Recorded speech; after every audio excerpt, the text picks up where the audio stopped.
Bab 9 Penghinaan yang diderita Yesus.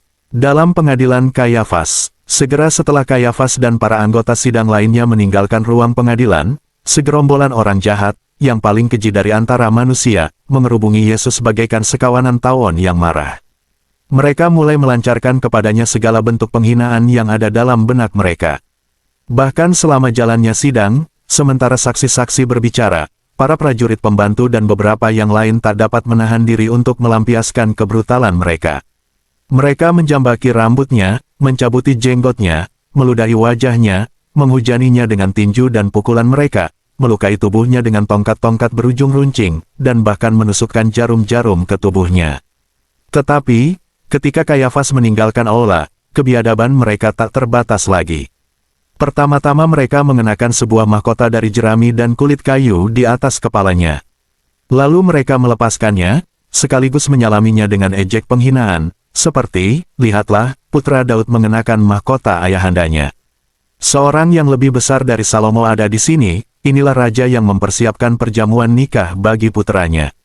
Begitulah mereka menjadikan bahan ejekan segala kebenaran abadi yang telah ia ajarkan dalam bentuk perumpamaan kepada mereka, padahal ia datang dari surga demi keselamatan mereka. Sembari mengulang kata-kata cemooh ini, mereka terus melancarkan tinju dan pukulan tongkat mereka serta meludahi wajahnya. Lalu, mereka mengenakan sebuah mahkota bulu di atas kepalanya, menanggalkan jubahnya, lalu mengenakan di atas pundaknya sehelai mantel usang yang telah koyak, yang panjangnya tak sampai ke lututnya. Di sekeliling lehernya, mereka mengalungkan sebuah rantai besi yang panjang, dengan sebuah cincin besi di masing-masing ujungnya, permukaan cincin dipasangi ujung-ujung runcing, yang merobek serta mengoyak kedua lututnya sementara ia berjalan. Lagi, mereka membelenggu kedua tangannya, menyisipkan sebatang bulu dalam genggamannya dan membasahi wajah ilahinya dengan ludah. Mereka telah melemparkan segala jenis kotoran ke atas rambutnya, juga ke dadanya, pula ke atas mantol usangnya. Mereka menyelubungi kedua matanya dengan selembar lap kotor, memukulinya, seraya berseru dengan suara lantang, "Cobalah katakan kepada kami, hai Mesias, siapakah yang memukul engkau?" Ia tak menjawab sepatah kata pun, hanya mendesah, dan berdoa dalam hatinya bagi mereka. Setelah begitu banyak olok-olok dan penghinaan, mereka merenggut rantai yang tergantung pada lehernya, lalu menyeretnya ke ruang di mana para anggota sidang mengundurkan diri. Dengan tongkat-tongkat, mereka memaksanya masuk sambil berteriak riuh rendah, "Majulah, hai engkau Raja Jerami. Tampilkan dirimu di hadapan sidang dengan lambang kerajaanmu, kami takluk padamu." Sebagian besar anggota sidang, dengan Kayafas sebagai pemimpin, masih berada dalam ruangan. Mereka menyaksikan adegan memalukan yang dilakonkan ini dengan gembira dan sukaria, melihat dengan senang upacara-upacara yang paling kudus dijadikan bahan ejekan. Para pengawal yang tak berperi kemanusiaan itu menaburinya dengan lumpur dan meludahinya. Dengan laga serius mereka berkata, "Terimalah urapan nabi, urapan kerajaan." Lalu, dengan kurang ajar mereka menirukan upacara pembaptisan dan juga meniru-nirukan tindakan Saleh Magdalena ketika menuangkan minyak wangi ke atas kepalanya. "Bagaimana engkau berpikir," kata mereka, "dapat menghadap sidang dalam keadaan seperti ini? Engkau membersihkan orang lain, tapi dirimu sendiri tidak engkau bersihkan. Baiklah, kami akan segera membersihkanmu." Mereka mengambil sebuah baskom berisi air kotor yang mereka siramkan ke wajah dan bahunya, sementara mereka berlutut di hadapannya seraya berseru, "Lihatlah urapanmu yang kudus, lihatlah minyak wangi seharga 300 dinar. Engkau telah dibaptis di kolam Betsaida."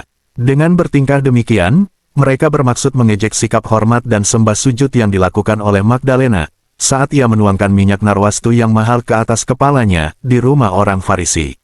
Melalui kata-kata cemooh mereka mengenai pembaptisannya di kolam Betsaida, mereka menunjukkan, walau secara tak sengaja, persamaan antara Yesus dan anak domba Paskah.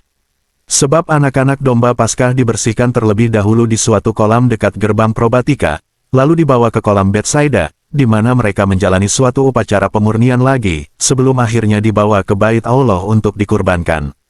Para musuh Yesus juga menyinggung orang yang lumpuh selama 38 tahun, yang disembuhkan Yesus di kolam Betsaida. "Sebab, aku melihat orang ini mungkin dibasuh atau dibaptis di sana. Aku katakan mungkin dibasuh atau dibaptis, sebab aku tidak ingat persis peristiwa itu." Mereka kemudian menyeret Yesus keliling ruangan di hadapan segenap para anggota sidang yang terus berkata-kata kepadanya dengan kata-kata yang mencela serta menghina. Setiap wajah tampak diliputi kekejian dan murka iblis, semua tampak gelap, ruwet serta mengerikan. Sebaliknya, Tuhan kita, sejak dari saat Ia memaklumkan diri sebagai Putra Allah, senantiasa diselubungi oleh sinar halo. Banyak dari para anggota sidang yang tampaknya bingung atas kenyataan ini. Mereka diliputi kengerian hebat mendapati bahwa baik kekejian maupun penghinaan tak dapat mengubah ekspresi agung yang terpancar dari wajahnya.